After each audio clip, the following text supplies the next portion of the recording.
नमस्कार, आप देख रहे हैं एनबीसी न्यूज। मैं हूं कशिश। इस वक्त हम मौजूद हैं नागपुर के त्रिमूर्ति नगर में। जैसा कि आप मेरे पीछे देख सकते हैं, श्री स्वामी समर्थ हॉस्पिटल, जहां दिल के मरीजों के लिए एक बेहद खास और आधुनिक इलाज बिना ऑपरेशन के किया जा रहा है। जी हां, doctor Pradeep Patil EECP therapy के माध्यम से दिल के मरीजों का इलाज कर रहे हैं, जिन्हें अक्सर बाईपास जैसी बड़ी सर्जरी की सलाह दी जाती है। आखिर क्या है ईईसीपी थेरेपी और कैसे ये मरीजों के लिए नई उम्मीद बन रही है, सीधे जानते हैं यहाँ के डॉक्टर से। डॉक्टर, हमें सबसे पहले ये बताइए कि ईईसीपी थेरेपी क्या है और ये कैसे काम करती है।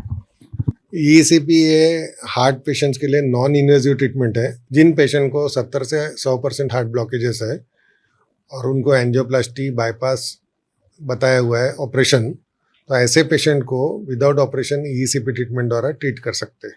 ईईसीपी ट्रीटमेंट बिना ऑपरेशन का और बिना साइड इफेक्ट का ट्रीटमेंट होता है। किन किन मरीजों के लिए ये ट्रीटमेंट फायदेमंद है? वो हार्ट पेशेंट जिनको ब्लॉकेजेस है, मान लीजिए 70 to 100% तक के। इसके अलावा जो पेशेंट का हार्ट का पंपिंग कम हो गया है, इजेक्शन फ्रैक्शन कम हो गया, जिन पेशेंट्स को एंजियोप्लास्टी सजेस्ट की गई हो, जिन पेशेंट्स को बाईपास सजेस्ट किया गया हो, या जिन पेशेंट को एंजियोप्लास्टी या बाईपास के बाद भी तकलीफ हो, या फिर वो पेशेंट जिनमें एंजियोप्लास्टी या बाईपास नहीं हो सकती, ऐसे सभी पेशेंट्स के लिए उपयुक्त है। जैसा कि आपको पता है कि दिल के मरीजों के लिए मोस्टली बाईपास या एंजियोप्लास्टिक सर्जरी रेफर की जाती है, तो आपको ऐसा कब लगा कि ईईसीपी थेरेपी के माध्यम से ये करना चाहिए? इसका एक इतिहास है। 2004 में मेरे भैया को हार्ट अटैक आया था, तो उस दौरान कोई ज़्यादा ईईसीपी सेंटर तो था ही नहीं। तो उस वक्त में हम लोगों ने उनका एंजियोग्राफी की है। तो एंजियोग्राफी करने पे पता चला कि 3 ब्लॉकेज है, और 3 ब्लॉकेज एक प्रकार से पता चलने के बाद पूरा परिवार हिल जाता है कि पता ऐसा सोचता है कि क्या करे और क्या ना करे, तो दुविधा स्थिति में रहते हैं। और उसमें पैसे का एक बहुत बड़ा इंपॉर्टेंट रोल होता है। 3 ब्लॉकेज, 3 एंजियोप्लास्टी, अगर हम 90,000 के हिसाब से भी कैलकुलेट करते हैं तो 2,70,000 हो गया। इसके अलावा हॉस्पिटल में रहना और ये सब पकड़ के 3.5-4 लाख तक के एक आम आदमी के बस के बाहर की चीज़ थी। ये चीज़ मैं फेस कर चुका हूँ 2004 में। तो उस दौरान मेरे को लगा कि एक आम आदमी पे एक प्रकार से ये दुविधा हो जाती कि ये पैसा मैनेज कैसे करे और क्या करे। फिर डॉक्टर से बात करें तो पूछते कि एंजियोप्लास्टी नहीं करेंगे या फिर ऑपरेशन नहीं करेंगे तो तुम्हारा पेशेंट एक्सपायर हो जाएगा। तो ऐसे वक्त में पेशेंट के रिलेटिव्स या जो भी है वो अपना प्रॉपर्टी गहान रखते या फिर घर बेचते या फिर जहाँ से पैसा लाना होगा ला के फिर उसका इलाज करते। उसी वक्त में जब मेरे ऊपर में खुद ये बीती कि यहाँ भैया की ज़िंदगी है और अपने को क्या करना है इसमें से, जब डॉक्टर बोलता है कि तुम्हारे को इतना इतना पैसा लगेगा, तो फिर मेरे ध्यान में आया कि ऐसे वक्त में हमारे पास में एक ऐसा इलाज भी होना जो पेशेंट फ्रेंडली हो, इकोनॉमिकल हो और ये काट पीट से दूर हो। और इसमें मैंने ढूंढना चालू किया कि ऐसा कौन सा इलाज होता है। तब मेरे को पता चला ईईसीपी। जब ईईसीपी के बारे में मेरे को पता चला तो फिर मैं उसके पीछे लग गया और उसमें फिर ट्रेंड होके फिर वो सेंटर चालू किया मैंने। 23 वर्षों में आपने 8,000 से ज़्यादा मरीजों की ईईसीपी थेरेपी से उनको ठीक किया है, तो आपका एक्सपीरियंस क्या रहा है? एक्सपीरियंस हमारा ऐसा है कि पेशेंट हमारे पास में भयभीत कंडीशन में आता है, जहाँ उसको बताया गया रहता है कि ऑपरेशन करना है और जान का भी खतरा है, जान जा भी सकती है। ऐसे वक्त में जो पेशेंट और उसके रिलेटिव्स जो हमारे सामने बैठते हैं तो वो एक अलग ही माहौल रहता है।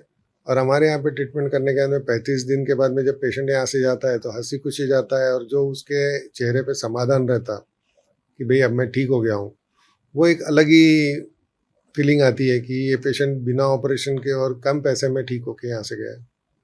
इस थेरेपी के लिए कितना समय लगता है और कितने सेशन में ये लेना पड़ता है मरीजों को? इस थेरेपी को 35 डेज लगते हैं, रोज 1 घंटा ऐसा ये सेशन लेना पड़ता है। और क्या इसमें कोई साइड इफेक्ट है या ये पूरी तरह सेफ है? ये 100% सेफ है, कोई साइड इफेक्ट नहीं। और जो नागपुर में या आसपास दिल के मरीज है, आप उनको क्या संदेश देना चाहते हैं और क्या सलाह देना चाहते हैं? मैं यही कहना चाहूँगा कि prevention is always better than cure. हमने कोशिश ये करना चाहिए कि हमें डॉक्टर की ज़रूरत ही ना पड़े। हमने अपना आचार विचार, रहन सहन और खान पान ऐसा रखना चाहिए कि हम ब्लॉकेजेस या हार्ट अटैक से दूर रहे। आज की जो युवा हो गई है वो बराबर प्रॉपर नींद नहीं होती, रात को 2:30 बजे तक के मोबाइल देखते रहते हैं और जंक फूड, बाद में जोमेटो टोमेटो सबसे मंगाते हैं, बराबर है।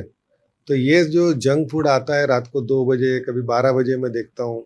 ऊपर से कई आईटीशियन रहते हैं जो रात को ड्यूटी करते हैं, तो इनका स्ट्रेस, और आज जो सर्वाइवल के लिए सबको काम करना पड़ता है, तो उस काम के दौड़ में, पैसा कमाने के दौड़ में सब लोग अपने शरीर को भूलते जा रहे हैं।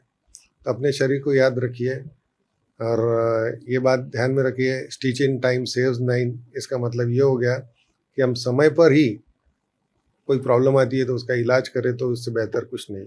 और हम अपना पीरियोडिक 6-6 महीने में चेकअप करना चाहिए। अबाउट 30 ईयर्स ऑफ पेशेंट जिसकी उम्र हो जाती है, उसने डॉक्टर के पास कम से कम 6 महीने में एक बार तो जाना ही चाहिए। सबसे पहले आप अपना नाम बताइए। विकास तंबाखे। जी जी, तो ये आप यहाँ पे आपका क्या प्रॉब्लम है, आपको यहाँ पे क्यों आए हैं आप? मेरा बाईपास सर्जरी 2024 में हुआ था। जी जी। उसके बाद 1.5 साल के बाद मुझे फिर से अटैक आया।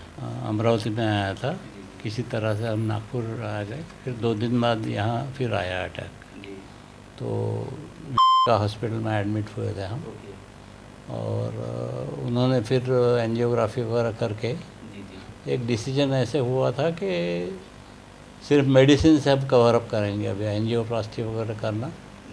मैं वैसे ये जो बाईपास सर्जरी हुआ वो पूना में हुआ था। अभी टोटल 35 सेशंस होते हैं अपने सेशंस हो गए हैं, जी जी। और 20 सलाइन के हैं। ओके। तो 20 का आज का आखिरी का सेशन आपको है। इससे कुछ फ़ायदा महसूस हो रहा है? हाँ, जब मैं यहाँ आया था ट्रीटमेंट लेने, तो मेरा वॉकिंग वगैरह थोड़ा इम्पेयर्ड था। पेट था ये? सीढ़ी तो चढ़ लेता था, उतरने में दिक्कत उतरने है में दिक्कत। घर में, लेकिन कंफर्टेबली वॉक करता हूँ। मेरा नाम एडवोकेट प्रवीण आनंदराव ढाले। और आप नागपुर के ही रहने मैं यवतमाल डिस्ट्रिक्ट दिग्रस से हूँ। जिगरस से। तो आपको क्या समस्या आई जो आप यहाँ मेरे को समस्या ऐसी आई थी कि मेरे को 1.5 महीना पहले अटैक आया था, माइनर अटैक आने के बाद मैं विवेका हॉस्पिटल में दाखिल हुआ। ये विवेका हॉस्पिटल नागपुर में आप हैं? नागपुर में आया ओके। दिग्रस से। जी। तो उसके बाद मेरे को विवेका हॉस्पिटल में मेरी एंजियोग्राफी की गई। एंजियोग्राफी में ये पता चला कि वेरियस ब्लॉकेजेस है। तो उन्होंने मेरे को ऐसा सजेस्ट किया कि you can come tomorrow for किम्फम बाईपास। तो फिर डायरेक्ट बाईपास का उन्होंने एंजियोप्लास्टी नहीं सजेस्ट किया? नहीं, एंजियोप्लास्टी होती नहीं, क्योंकि वहाँ पे वेरियस ब्लॉकेजेस है और अलग अलग पार्ट में, इसलिए एंजियोप्लास्टी नहीं होती, आपका बाईपास करना पड़ेगा। हाँ, तो मैंने देख लिया सब। उन्होंने मेरे को सीढ़ी देने के बाद फिर मैंने ऑनलाइन, हम सब भाइयों ने बैठ के डिसाइड किया, और फिर हमको डॉक्टर प्रदीप पाटिल की ये थेरेपी पता चली कि थेरेपी से बहुत अच्छे लोग, बहुत सारे पेशेंट अच्छे हो रहे हैं। तो फिर हम आके डॉक्टर प्रदीप पाटिल से मिले, और उनसे डिस्कस करने के बाद प्रदीप पाटिल सर ने ये बोला कि आपको 45 दिन रुकना पड़ेगा। आप एडवोकेट रुक सकते होंगे तो ये थेरेपी लो, अदरवाइज़ आप अपना जो भी करना चाहते हो आप करो। तो फिर हमने डिसाइड किया कि यहाँ पे ये टेस्टिंग करने का। तो दूसरे दिन से मैं यहाँ एडमिट हुआ, और 20 सलाइन और 35 मशीन की ये जो इनकी थेरेपी है डॉक्टर प्रदीप सर की, बहुत अच्छी थेरेपी है, और ये थेरेपी से मुझे बहुत अच्छा रिलीफ है। और आज मैं अच्छा घूम फिर सकता हूँ, मेरी सांस भी अच्छी चल रही है, और जो मुझे दम लगता था वो दम भी अभी मेरा 80% रिकवर है। अभी मेरे 14 सलाइन हो चुकी है और 35 मशीन कंप्लीट हो चुकी है। अभी बहुत अच्छा लग रहा है मेरे को। वो टाइम थोड़ा मैं डर गया था कि बाईपास सर्जरी करना है तो लाइफ में फिर बहुत सारे कॉम्प्लिकेशंस होंगे, तो फिर हमने नेट पे करके अभी मेरे को बहुत अच्छा लग रहा है, रिलीफ है, बहुत अच्छा आप रिलीफ। चल पाते हैं अच्छे से? सीढ़ी बहुत चढ़ अच्छा पाते हैं? चलता, 2-3-4 सीढ़ियाँ चढ़ता हूँ, अच्छा घूमता हूँ। और मेरा वेट उस टाइम 100 था, आज मेरा वेट 86 है। 86 से। मेरा वेट भी अभी 14 किलो रिड्यूस हो गया है। बहुत बढ़िया। और पाटिल साहब तो उसके बाद से भी आपको थेरेपीज भी बताते हैं, खान पान भी बता दिया ना उन्होंने। एक्सरसाइज बताते होंगे वो सब? खान पान बता दिया, क्या खाना क्या नहीं पीना, एक्सरसाइज क्या करना है, वो सब बता दिया। और बॉडी का उधर 15 दिन में मेरे ब्लड टेस्ट लेके अलग अलग रेगुलर उन्होंने सब टेस्टिंग किया है, और जो जो मेरे में प्रॉब्लम थी वो सब उन्होंने निकाल दिया है। नहीं, मेरे को शुगर का प्रॉब्लम नहीं था, लेकिन अटैक आने के उस दिन 15-20 दिन में हेवी इंजेक्शन और दवा की वजह से मेरी शुगर बढ़ गई थी। बाद में उन्होंने अभी देखे 2 बार कवर करके, तो मेरी शुगर अभी नील हो गई है। मेरे को कोई शुगर का प्रॉब्लम नहीं। और किडनी का थोड़ा ये था, तो उन्होंने मेरे को फिर इंजेक्शन्स वगैरह लगा के सब उन्होंने अभी मेरे सब नॉर्मल कर दिया अभी है। अभी उनकी जो रिपोर्ट है वो रिपोर्ट के हिसाब से अभी मैं एकदम नॉर्मल हूँ।